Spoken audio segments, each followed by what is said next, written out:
What up, YouTube? This your boy Chevy Brother coming at you again from the Shy with another update video. I know it's been a while since I've been online. You know, I've been working and grinding and whatnot. But yeah, I finally got me a running rustler. I got this car back in November. I got it, a couple weeks before Thanksgiving. Um, I'm pretty happy with the car. It's a good running car. I'm happy. The only problem is these cars do break a lot. You're gonna have to change a lot of parts on them. The stock parts, they're just not what they're cracked up to be. When you're learning how to drive, I would suggest getting caster blocks, the RPM front bumper. I'll give you guys the part numbers for that. But let me crack the hood and show you what I did to the car so far. Well, as you well see, I got kicker stickers on there, just kind of pimped it out just a little bit. Um, got an RPM front bumper on there. Let me go ahead and crack the lid and show you guys what I'm working with here. My car is pretty much bone stock. The front shocks, as you see here, I lowered the hell out of them. I got limiters on there, and I got a couple spacers on it to make the shocks sit lower. These are front shocks, the stock ones. I got a blue RPM front bumper on here. I actually took the shocks apart on the inside and put the limiters in there that comes with the kit. I put the limiters in there and that dropped the suspension down. So it sits kind of low, and I still got nice spring action in the front there. Moving on to the caster blocks, I've had to replace those too because unfortunately I smacked into a fence and broke one side. It's kind of a pain to replace, but once you do it once, you'll get the hang of it. It's kind of like old hat because you're going to have to replace those a lot too. Another thing I had to replace was the axles inside of here. Those things, they bend super easy.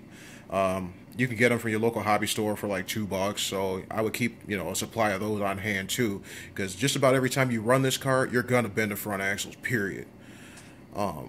Moving on to the battery, I got the stock 7-cell battery that comes with the car. This battery is 8 volts, 3000 mAh, milliamp hours. The car moves pretty good with this battery so far. I've had no problems with it. I've blown 2 motors already.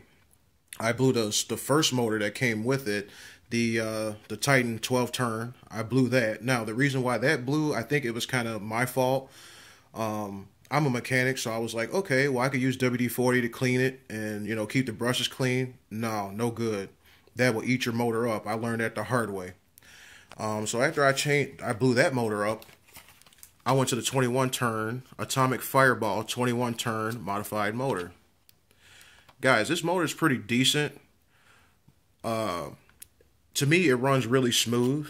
It's like the next best thing to a brushless motor. I'm kind of on a shoestring budget right now. I know everybody's like, oh, you keep going with these brush motors, they're garbage.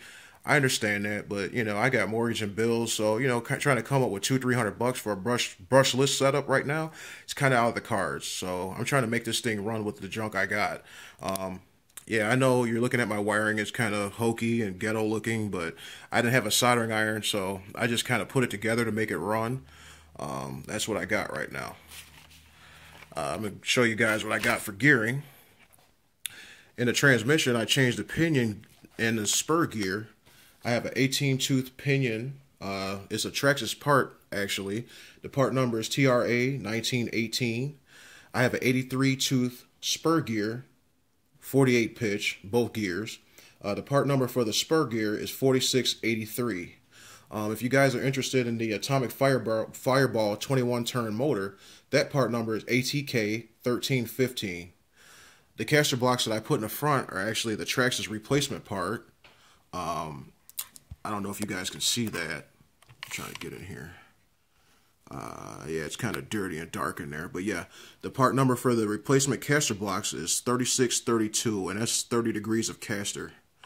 My RPM front bumper, blue is my favorite color. I know everybody likes black, but if you are interested in the blue one, the part number is RPM part number 81165. Moving back to the transmission, yeah, that's about all I did to the tranny, was just change the gears. This thing gets up pretty good with that, given I got a stock Titan motor and a stock battery, it gets up pretty good. I mean, as you can well see, you can see my tires are bald as hell.